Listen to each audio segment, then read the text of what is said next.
Welcome to Connected Conversations. I am Elena Petrova, founder and CEO of Adastri Inc. Let's share the inspiring stories, strengthen our bonds, and pave the way for a brighter future, one conversation at a time. Welcome back to Connected Conversations. Today we are in Calgary with Silvia Xalabarde. Welcome, Silvia, and let's talk about the event. So we are here for the event. Thank you so much for organizing it. Tell us a little bit. I already saw the pictures online. Yeah, thank you so much for inviting me to your podcast. I'm really honored and I'm really happy that we could meet up here in Calgary before our conference. So this is going to be maybe not the first ever, but like the first conference that CTTIC, which is the Canadian Translation and Interpreting Terminologists Association, is having for many, many years. So we're very excited, and we have some like really good speakers coming tomorrow. A lot of people coming in person, a lot of people coming online. And we thought it was about time that the industry, the professionals, had a truly Canadian conference, and we want to make it spectacular, really. Mhm. I'm sure it will be. This is my second. This is my second event that you organized. The first one was in Vancouver, and I absolutely enjoyed it. Such a kind welcome, I should say, to the local community. And now we are here in Calgary. So looking forward to see everybody. Now let's talk about you a little bit because the way that I found you online, I found the Pluma translations, and the very first page on your website talks about how you involved with the immigrant community. You help people to settle here in Canada through communication, language access, even counseling. Then I can see that you are the president of Association for Translators and Interpreters in British Columbia, Yes. and you're also chair of the organization that we are here today for the event. So do you Uh, sleep? Do you sleep, Sylvia? I do sometimes sleep. In fact, I'm extremely disciplined about sleeping and not working late and not working in the evenings and everything like that, which is the only way you can make a life like that work.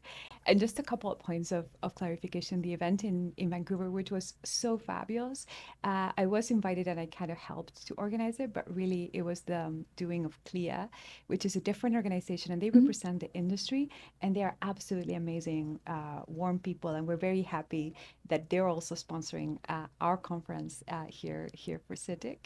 And yes, it's true. I have like my own company, which used to be just a translation company. In fact, I used to kind of like be a freelancer, like many people were, but it kind of like I was always good at making connections with people, and that seemed to help me get more work than I could do, which is a place where you want to be. And then from that point of strength, we kind of started expanding into other things that we could see that people needed.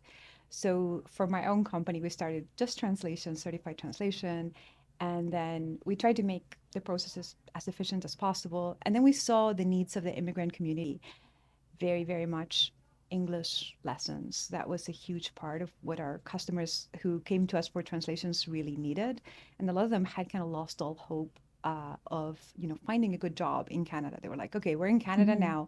We are from Central America, South America, and we see that here it's very difficult, and we're not going to have the kind of career that we were hoping for. And we thought a big part of that was a language barrier more than people realize. So we started doing English lessons, and then by some very weird coincidence, two of my employees were psychologists in Colombia, and I myself have a background in psychology and counseling. So I'm like, okay, this all has to come together. Like this just makes sense that we should be providing counseling, psychological support, groups, and social events, because I love like connecting, and I'm very happy about the name of your podcast, like connections.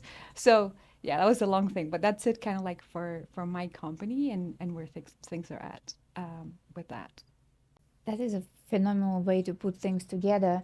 So you're really involved in a local community Mhm. of newcomers. Yeah. what do you see the challenge today?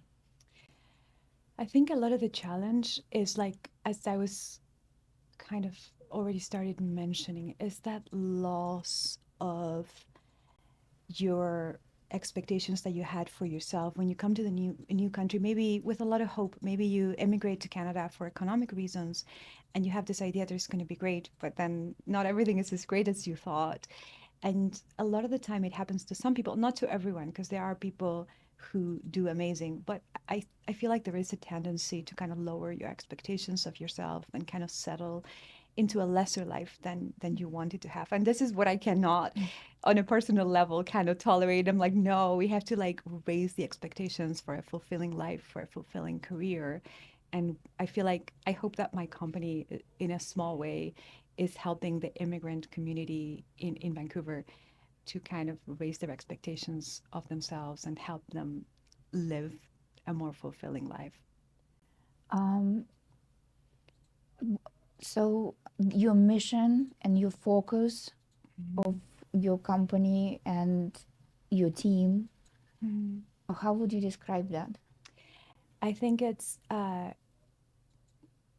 creating community, creating connections that are going to help everyone. Because I think, and this also plays into my other roles in the translation and interpreting world, I think connected, we're a lot stronger and sort of supporting each other. Whereas one person in isolation, especially a person who's immigrating, can be kind of weak in a way or be in a vulnerable position, let's say. And I think connecting that person with a network of people who are there to, for everyone to support each other and to make the world a little bit more fun. That's why we also do social events, because Mhm. it's not just, okay, mental health, get to the point of neutral. No, get to the point of awesome, if possible, where you're really enjoying your life and giving everything that you have inside you to your new community. Human connection is so important. I think the Yeah. pandemic showed it to us. Yes, yes, it was. So can you tell us a little bit about your latest initiatives that you're working on? I know that you are very involved in the testing. Is it testing certification that you're working on right now for Canada? Yes, so at a Canadian level with CTTIC, Mhm. this is the organization that's putting on this amazing conference tomorrow. I've been involved for the last 3 years in certification exams, and I came into it at a point where there were a lot of things that could be improved, and in that respect, my first priority was like, let's make sure these processes are fair, that we're transparent as an organization in terms of how we mark, just silly things like what counts as an error, like the marker saying this is what you should have done, stuff like that, and just making sure, because I feel like as much as I like the idea of expansion and everything, I feel like CITIC, the core of what we do is exams and providing exams so that people, if you say you're a certified translator, if you say you're a certified interpreter, it means something and it's a consistent something that it means. So at that time, I was like, okay, the important thing is to make sure that this is right. And I have done together with an amazing team, of course, not by myself. Yeah. I have done everything possible to make the exams transparent, to make those processes work, to have candidates have a mechanism for giving us feedback or saying they're not happy, things we weren't necessarily very good at before, at least for some years. So I'm very proud of my work with the certification exams. And now I feel like to the extent that that's sorted out, we can do more fun and interesting things, knowing that the core of us is taken care of. Now I think it is the time for conferences, for events, for training, for workshops, and we're for sure going to move in that direction. But it's like the basic thing that we do, we should do it right. Yeah. And what led you to decide that this needs to get done? Well, that's a very interesting question, and I don't know if I've ever told like this whole story. I've definitely told it to like people on the board and everything at different times, but I'm going to tell it publicly now.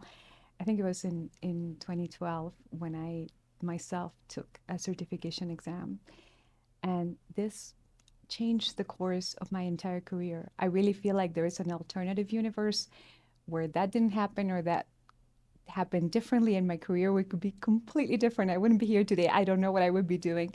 But basically, I was very unhappy with how that exam was marked. And I was so unhappy about it that the energy from that still reverberates in what I do.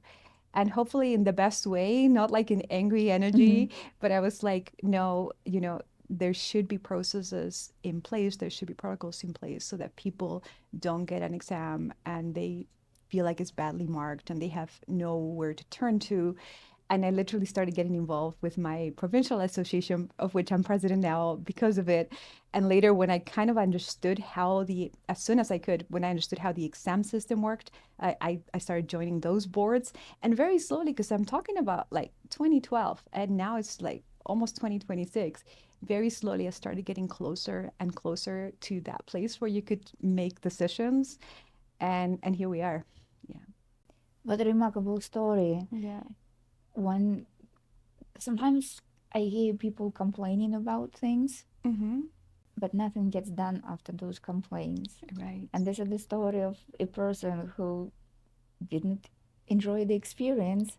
And here we are, 10 years later. Mm-hmm. You are the president of the organization which is Yeah. making this change for the community.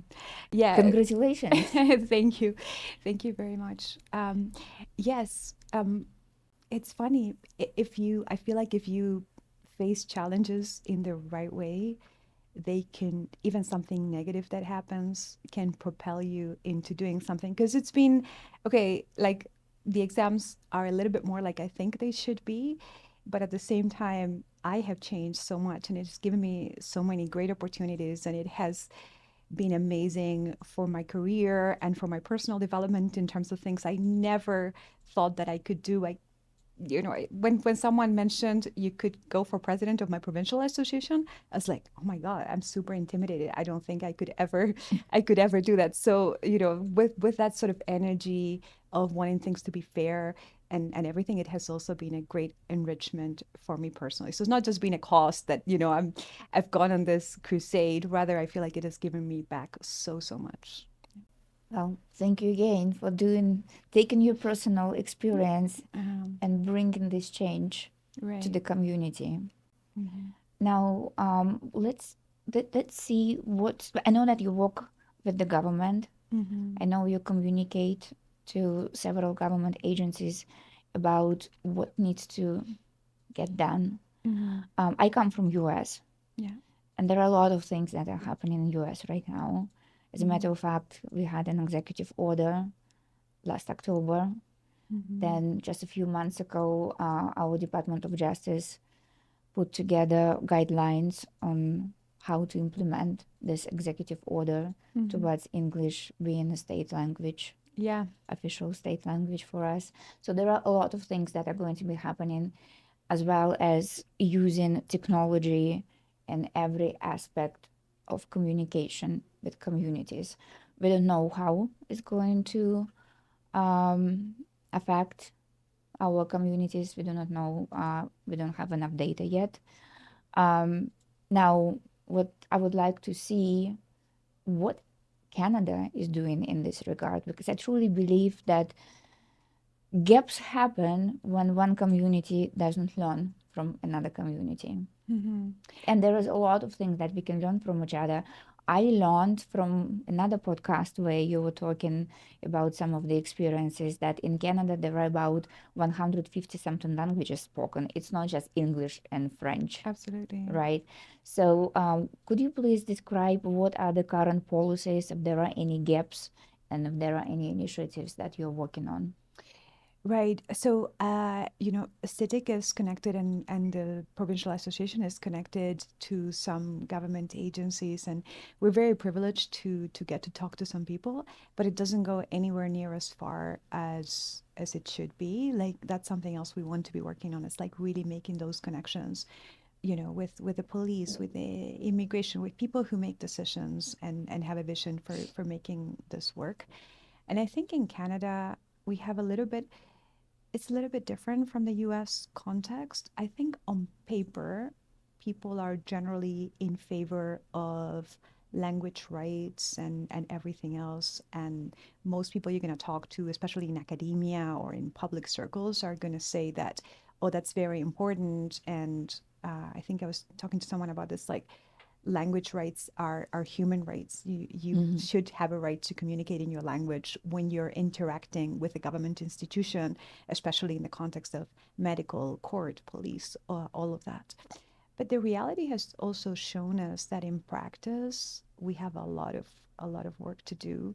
And I think one story that happened locally for us in Vancouver was this Colombian woman was shot to death by the RCMP following some kind of mental health incident that she was going through.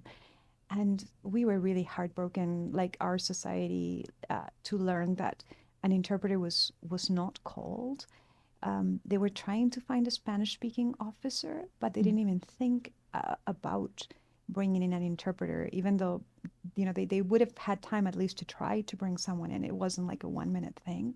And then it makes you think, okay, for all we talk about language rights, for all we say the right thing in the right places, when push comes to shove in an emergency situation, we just don't, our institutions don't have that awareness of the importance of that, and don't understand it. And they were kind of using Google Translate, which is great. It's great that these things exist, but it just was so inappropriate to the situation. And I've said this publicly several times now. I really do believe no one knows what would have happened. Maybe it would have ended in a tragedy. It was a very difficult situation for the police officers. I feel bad for everyone.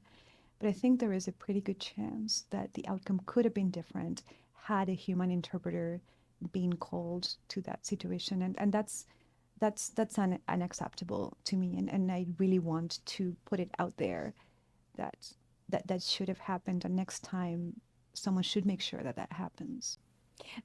Could you maybe in a few sentences describe the situation to our listeners? Because I know about the Yeah. case. So the police was called Yeah. to the mother and a toddler. I believe it was a toddler. Yes. And they believed that it was a hostage situation. They used Google Translate. The woman, from what I understand, got even more scared because the scissors were involved, and the woman got shot.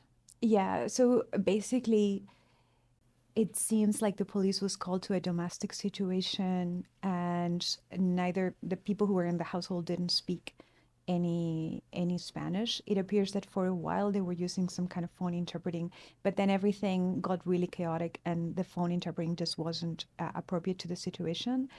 And it seems like this woman, the Colombian woman, was going through some kind of mental health episode. It had never happened before. So, but the police deals with a lot of stuff. And there is also the mental health aspect to this where the awareness is not there either. The woman appeared to be having some kind of mental health crisis, and it appeared that it was a hostage situation where she was holding some scissors to the toddler. But I think what's really important that we have to remember is no one understood why. No one understood what, let's say it was a hostage situation, and let's say that she was having some kind of psychotic episode. No one understood what she wanted. No one was able to establish a conversation. Just common sense, it seems to me. You don't need to be a psychiatrist. Common sense. Could the police have asked, why are you doing this? What do you want? What can we do for you to just put down the scissors?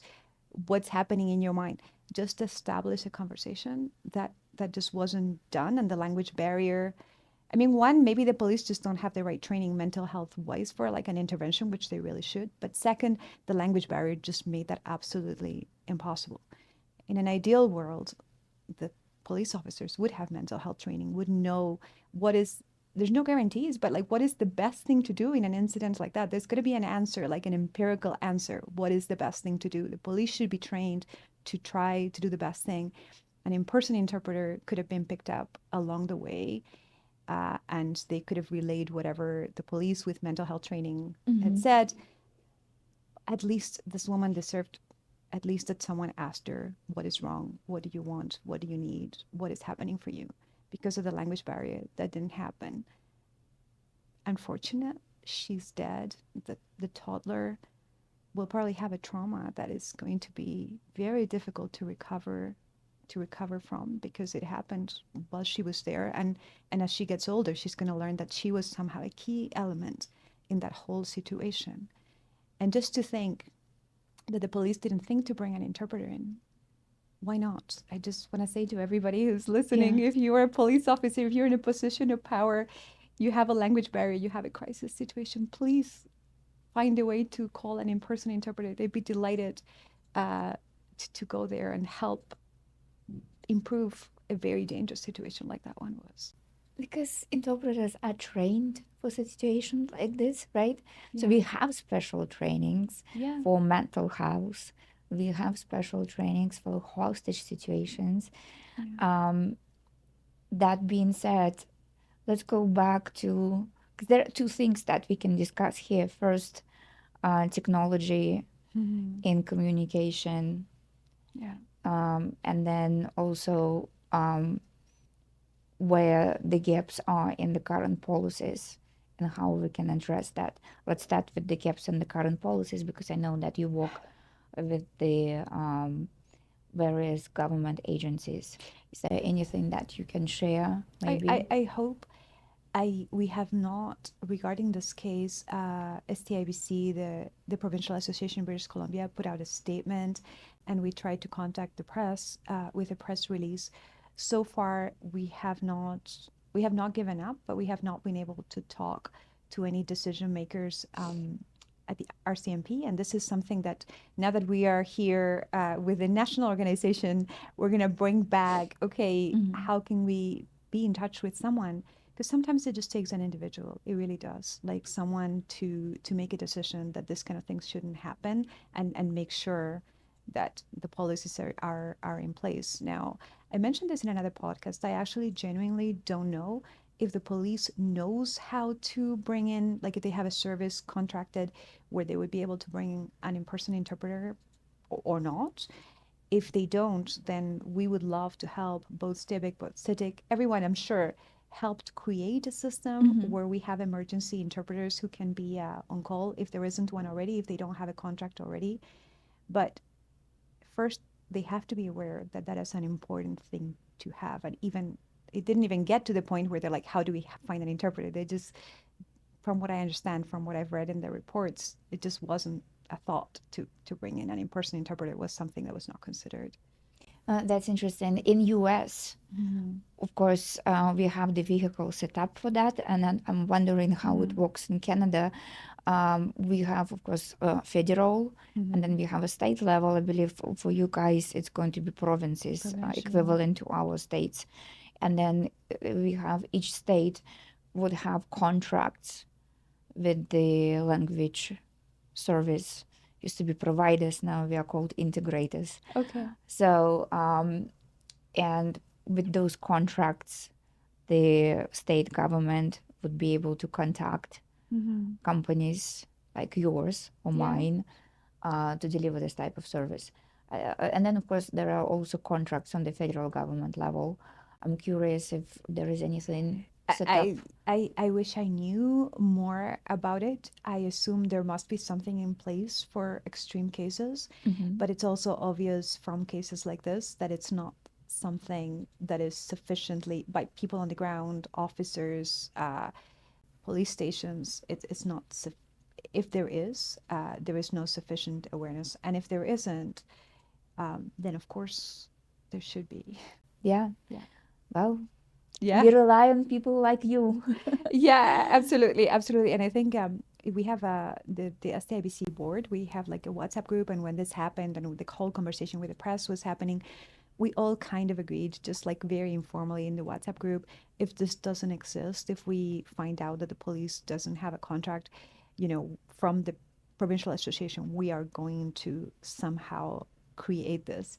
And everyone was unanimous in thinking that, because what boards are like. I don't know if you know what boards are like, but sometimes at worst, a lot of time can be taken up with like little things, differences in opinion about things that maybe are not that important in the grand scheme of things, but you can really see when something matters to everyone that suddenly everyone's behind it, everyone's unanimous. And this was one of those things where everyone's like, yeah, we are totally going to do this. This is important. This matters. We're not going to like, worry about the details right now, Yeah, but like we want to make sure that this happens. right. Um, Now, can you share perhaps a story where any of your initiatives with any of all the organizations that you are involved in, or your business Pluma translations, that you worked with the community and then you saw positive results? Because I love those stories. I I love the absolutely love stories, that. but I want to see positive impact with leaders in the local communities. yeah, I love stories too.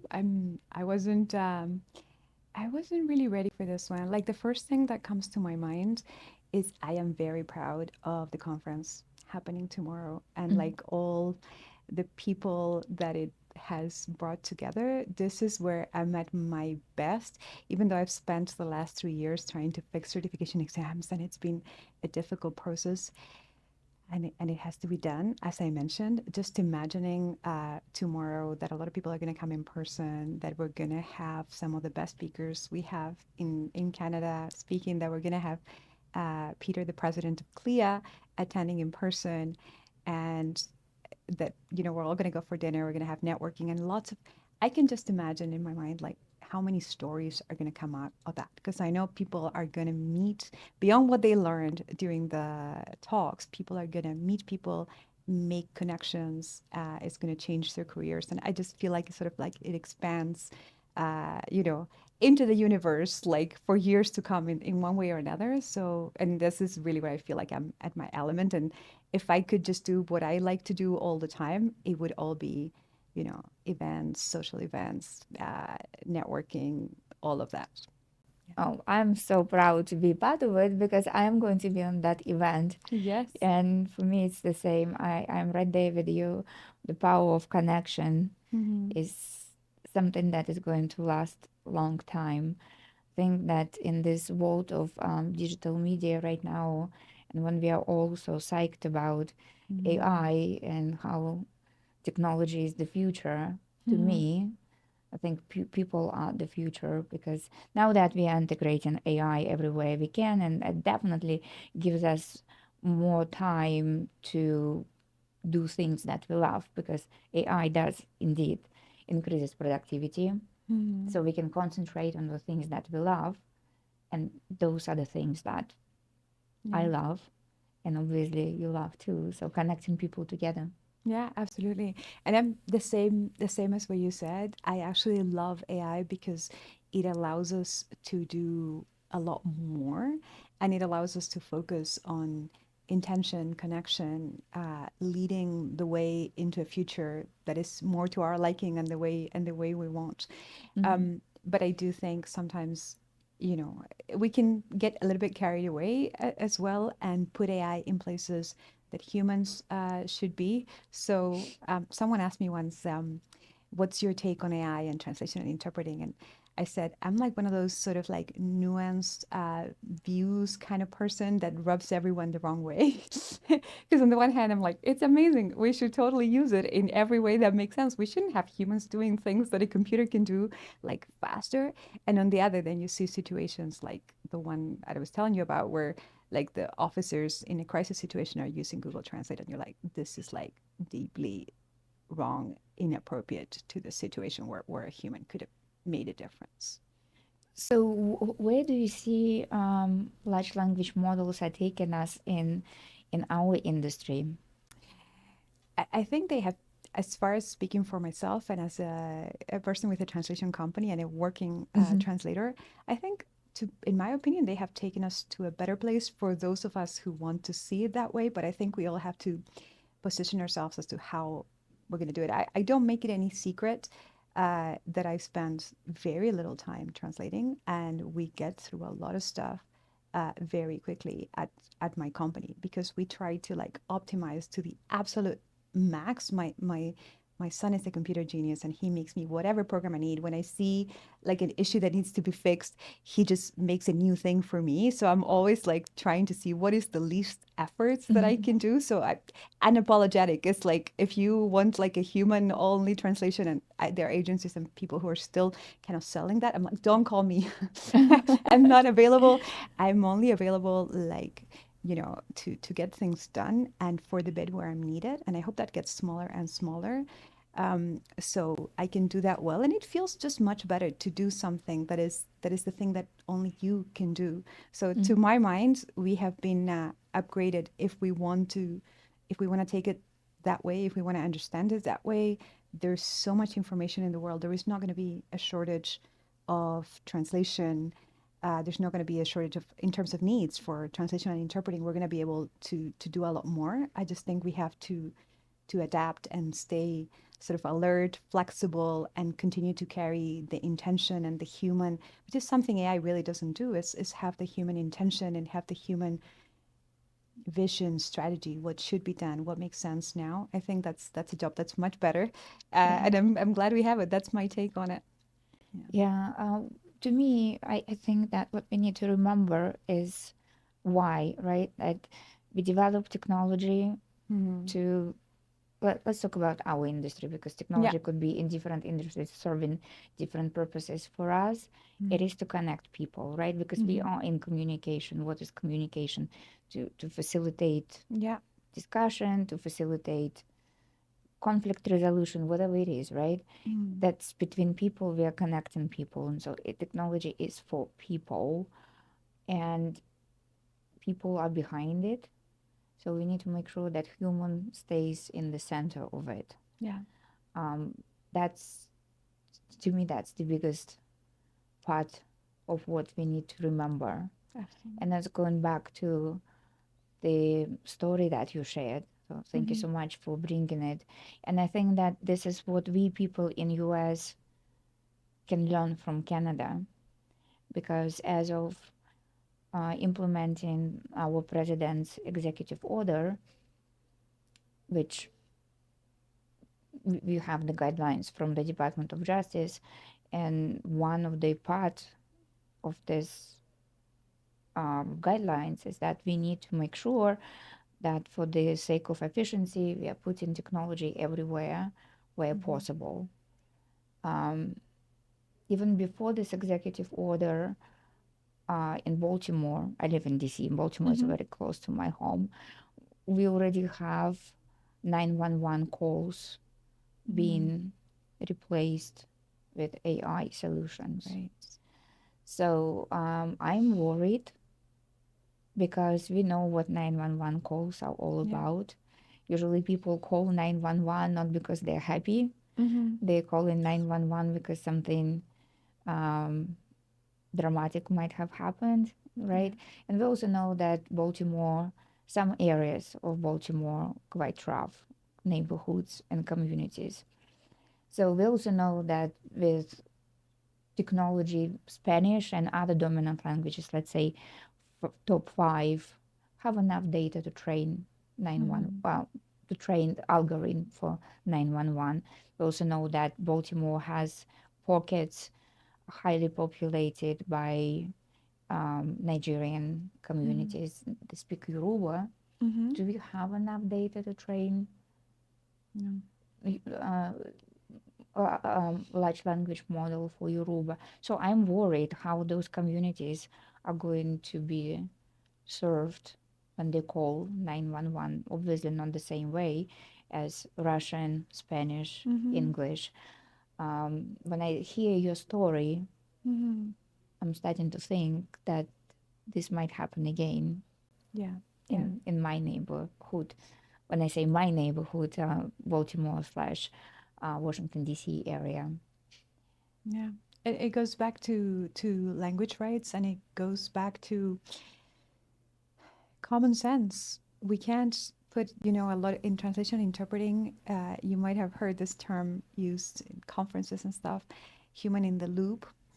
And, it's like, okay, we'll have some AI solution, but at some point in the story, there will be a human. And I would really like to replace that narrative with human in charge, you know. So, and ultimately what we want is for people who call 911 or who request an interpreting or a translation service for something that's important, and many things are important that you're requesting a translation service for, to get what they want, something that's a quality translation that works for them. If it's an emergency situation, then it's really nice to have a human like there, regardless of, even, I would say, even if the AI can understand you, I think a human can communicate their warmth, their presence. I've heard like some 911 calls, like in documentaries and stuff, and it's an amazing job that a human does in those situations of like, yeah, even through the phone, your presence, you're there, you're calm. There's like an exchange, like an emotional exchange that's happening, and I don't know to what extent AI is going to be able to replace that. So yes, let's use AI when it makes sense, but let's not use it if it's leaving human gaps, or if it's leaving actual gaps, like you were talking about. If if it works very well for Spanish, but we don't have enough data for other rare languages, and we're like, oh, we're just going to use it for everything, then we're leaving some people behind. So yeah. Yeah, precisely. And though you are heavily involved with the settlements, because your Mm-hmm. whole mission is to help communities to settle. Once they settle, they become they bring this productivity to the greater community of Canada, right? Because what we Exactly. want to do is we want people to be full participants, Mm-hmm. because in the end of the day everybody will benefit from it. If Exactly. they are not fully engaged, if they're not fully involved, that's when the issue will start happening in healthcare, if they do not have the full access, with crime, Yeah. in our case in US with guns and Mm-hmm. streets unsafe and all those things. So that's why the work that you do is so important. How, Yeah. do you have any comments on that? Yeah, no, I see it exactly like that. To me, like helping like newcomer services and helping people to connect and to expect more of themselves and to kind of like find their spark again. It's not charity work that we're doing just for them. We're doing it for everybody, because these people will be, as you said, full participants, because they will be able to give more of their potential to the entire community, and it'll just we'll just all be stronger, and it'll be better for everyone. It's not just a matter of giving something to someone for them to hold. It's like, because it just goes back to the entire community. That's what I believe, really. Thank you so Mm-hmm. much for doing that. If we, I'm sure our listeners are listening to all of your stories here, and if anybody would like to get in touch with you, maybe offer assistance, Yeah. help, or maybe collaborate with you in any of your Mm-hmm. initiatives or work that your organization is doing, what would be the best way to get in touch? Well, you're in luck because I have a very unusual name. So if you just like Google me, you're probably gonna find some stuff. And then, so my company is called Pluma Translations and Community.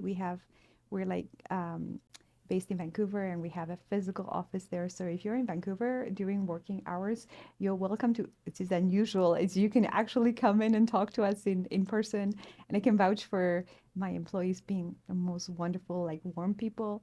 And then if you are a translator or interpreter, or you feel like you want to get involved, like with the work of translators and interpreters, whether it's from, the perspective of the police, of government institutions, of conferences, whatever it is, but you have an idea, then please get in touch with like, it's very easy as well to find STIBC, that's the Society of Translators and Interpreters in British Columbia.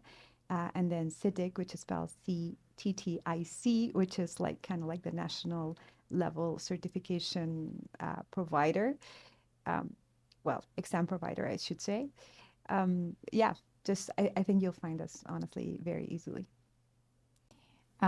If there is one takeaway from this discussion that you would like our listeners to take, and there is one message that you would like to leave behind this discussion, what that would be, Sylvia?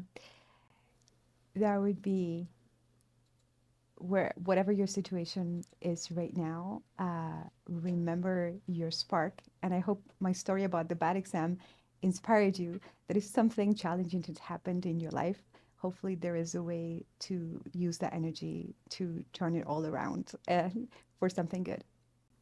Well, thank you for that. That was very motivational. Thank you for joining me today. And again, I'm incredibly grateful for the work that you do. I learned today a reminder that if you do not like something, go ahead and make a change. And then 10 years later, you can see the results. And I will definitely will take it close to my heart. Thank you again, Silvia, for joining us. And I'm looking forward to see you tomorrow Okay. at the event. Thank you. Thank you so much for this great opportunity and this great conversation. Thanks. Thanks. Thank you for tuning in into Connected Conversation. We truly value your feedback and would love to hear from you. Please let us know what story you would like to hear next. Share your thoughts in the comment section.